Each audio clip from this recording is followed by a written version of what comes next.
अस्सलामुअलैकुम। कभी कभी शिफा वहाँ छुपी होती है जहाँ हमारी नज़र नहीं जाती।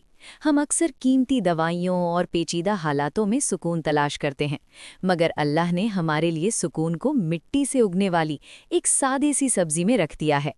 ये है कद्दू यानी पम्पकिन, वो सब्जी जो हमारे नबी सल्लल्लाहु अलैहि वसल्लम की सबसे पसंदीदा थी। आज की इस कहानी में हम इसी मुबारक फल के उन राजों को खोलेंगे जो हमारे जिस्म और रूह दोनों के लिए एक नायाब तोहफा हैं। हज़रत अनस रज़ियल्लाहु अन्हु एक दावत का किस्सा सुनाते हैं। उन्होंने देखा कि अल्लाह के रसूल सल्लल्लाहु अलैहि वसल्लम बड़े शौक से सालन के प्याले में से कद्दू के टुकड़े तलाश करके खा रहे थे।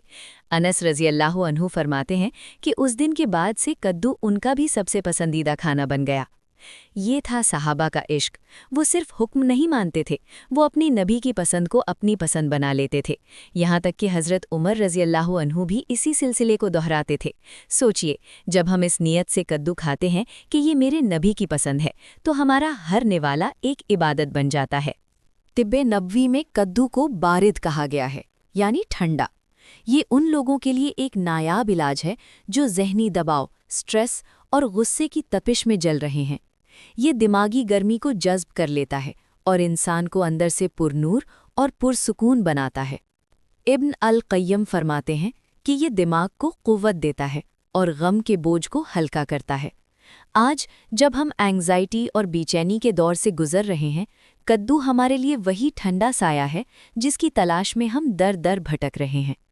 कद्दू की इस शिफा और हिफाजत का सबसे बड़ा वाक़या हमें हज़रत यूनुस अलैहिस्सलाम की ज़िंदगी में मिलता है। जब वो मछली के पेट से निकलकर साहिल पर आए तो उनका जिस्म बहुत नाजुक और कमज़ोर हो चुका था। अल्लाह ने उनकी हिफाजत के लिए यकतीन यानी कद्दू की बेल उगाई। इसके बड़े और नर्म पत्तों ने उन्हें धूप से बचाया और इसके फल ने उन्हें वो ताकत दी जो उनकी शिफा का ज़रिया बनी। अल्लाह ने अपने नबी की हिफाजत के लिए जिस सब्ज़ी का चुनाव किया, सोचिए उसकी बरकत का क्या आलम होगा। तो अगली बार जब आप अपने घर में कद्दू देखें तो उसे सिर्फ एक सब्ज़ी ना समझें, उसे एक सुन्ना तोहफ़ा समझें। इससे शिफा की नीयत से खाइए और अपने दिमाग और दिल को वो सुकून दीजिए जो अल्लाह ने इसमें रखा है। अल्लाह हमें हर सुन्नत में छुपी बरकत नसीब फरमाए। अगले एपिसोड तक के लिए अल्लाह हाफ़िज़।